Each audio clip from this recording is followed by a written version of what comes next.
Hello and welcome to day 17 of 24 recipes till Christmas. Today we're making Pastéis de Bacalhau, codfish cake. You can find them at any Portuguese bakery here in Toronto. They're extremely popular to be served as an appetizer in restaurants in Portugal. So let's go over the ingredients. For this recipe, we're gonna need codfish or cod.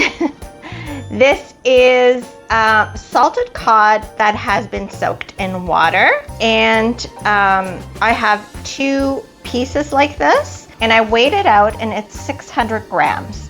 You want the same amount of potatoes. So I have 600 grams of yellow potatoes that I've diced up for cooking so they cook a bit faster. So depending on the weight of your cod is the weight of the potatoes. You want it to be equal, 50-50. We're also gonna need some diced onion, finely diced onion. I have about half a cup, and 1/3 of a cup of parsley, 2 cloves of garlic, and we need about 3 to 4 eggs. It depends on, we're looking for a consistency in our dough. We're also gonna need maybe some salt. We're gonna taste the dough before we fry it, and some pepper and nutmeg. So we're gonna start off by cooking our cod and our potatoes in separate pots. The cod, we're gonna bring the water up to boil, and once the water has come up to a boil, we're gonna drop our codfish in, wait until it comes up to a boil again, cover it, turn off the heat, and let it sit for 15 minutes. So let's go and cook our potatoes and our cod. We're also gonna need some oil for frying the cod cakes in.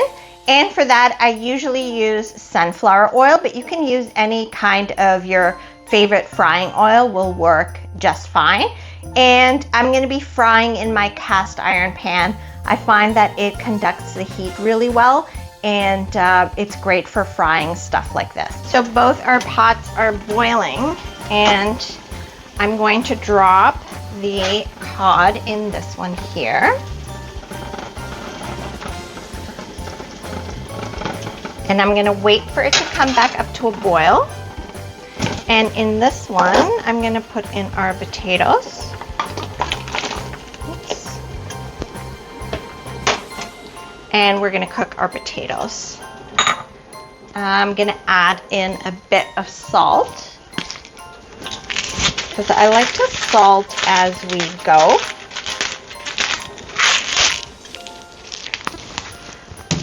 And no salt in the codfish. We're gonna taste it after to make sure we need to add salt to the whole dish. Our cod water is starting to boil, so I'm going to cover and turn it off and set a timer for 15 minutes. Our potatoes are done, and while they're still hot, I'm just gonna mush them up with a potato musher. You could also use an immersion blender. You just wanna get them all mushed up. So whichever you decide, or if you don't have this, you don't have an immersion blender, you can just use a fork to mush them up. Our cod should be almost done, and what you're looking for in the cod to check that it's done is that it's flaky. When you go with your fork, it should flake away. But 15 minutes, it should be absolutely done. The cod is done, and I just want to show you. See how it is all flaky? That's what we're looking for. And just show you over here.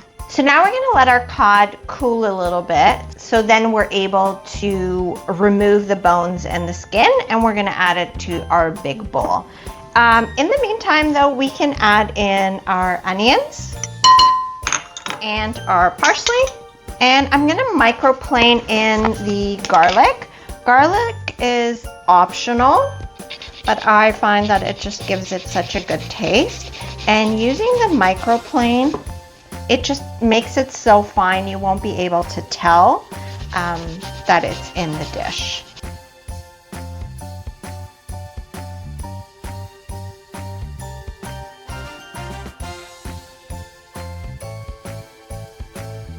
So now we flaked our cod, and we have our potatoes, our onions and our parsley.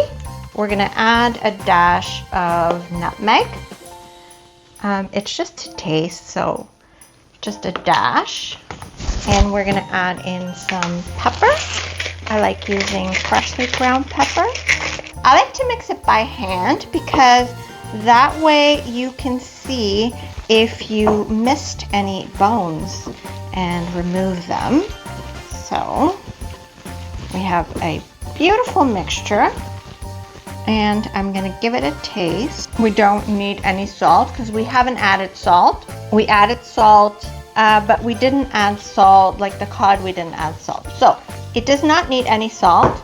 It does not need any more pepper, so it is good. And now I'm going to add in 1 egg at a time, and I'm looking for a consistency. So we'll see if we're gonna need the 4 eggs or just, as always, we're gonna break our egg into a separate bowl and add in and mix.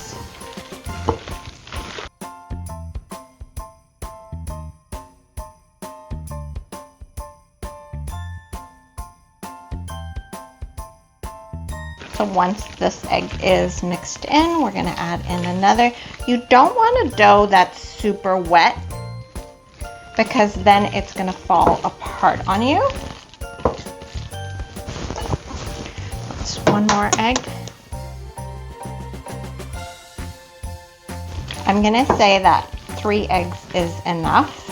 You can see that it is pretty creamy, and it's getting to the point where it might be almost too much. So we're gonna leave it at that. You see the dough is nice and light, but not overly wet. So we're now ready to fry, and I have my cast iron pan heating up with some oil, and I just have it on medium.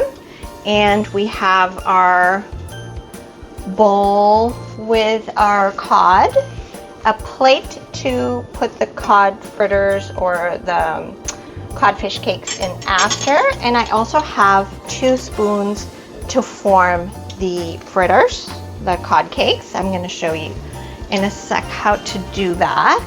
Our oil is hot, and we're ready to form our codfish cakes. And the way to do that is we're going to grab some with a spoon, and then we're going to take this back spoon and we're going to swipe it like that, and then we're going to take this one, swipe it like this, and you do this kind of motion,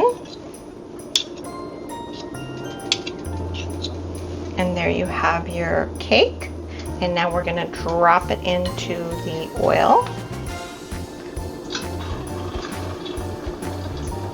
Now we're just going to continue doing that, shaping our codfish cakes.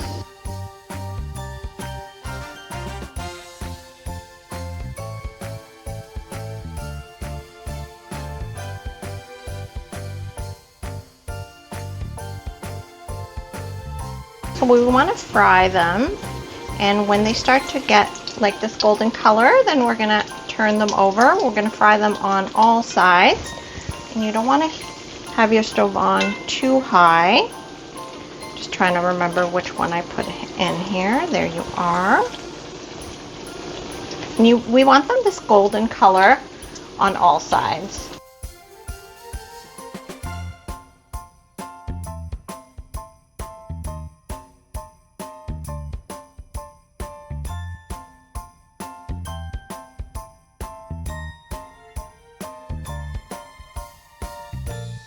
So once your cod cake is golden brown on all sides, we can remove it and put it on our plate with the paper towel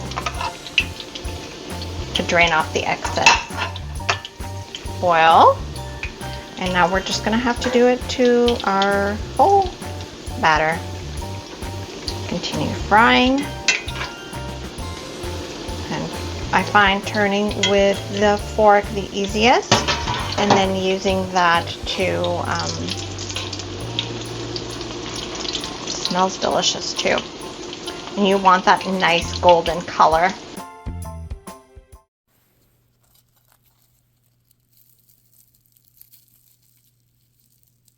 And here we have our Pastéis de Bacalhau. I ended up frying only half of them. The other ones, I still made them into the little codfish cake, but I'm going to freeze them, and then once they're fully frozen, I'm gonna put them in a Ziploc bag, and then that way I can just take them out maybe a half hour before frying and fry them. These ones here, look how beautiful they turned out. And they have a beautiful crunch to them. Like when you open them up, you can hear the like shh. So they're like dry, nice and dry. They're not soaked with oil, or they're just came out perfect. So now let's try them. So here is our Pastéis de Bacalhau. That's perfect. This is so easy to make at home. You control the ingredients, you fry them, and you end up with so much more than if you just go and buy them at the store. We didn't use any flour or any cornstarch to bring them together. Just all great ingredients, comes together so quickly. It is so easy to do, and your guests are going to be impressed. I don't know if you've been to Portugal lately, but in Lisbon now you can find them where they're fried and then they're stuffed with cheese inside. I think it's like a goat cheese of some sort. My parents said they're delicious. I don't know. I'm a purist when it comes to Pastéis de Bacalhau. Let me know in the comments if you've tried the cheese stuffed Pastéis de Bacalhau. I hope you enjoyed this recipe. Make sure that you're subscribed and you hit the notification bell so you don't miss out on my next recipe. And I hope to see you again soon. Thanks for watching. When the neighbors come, I hit the road. Baby, let it snow.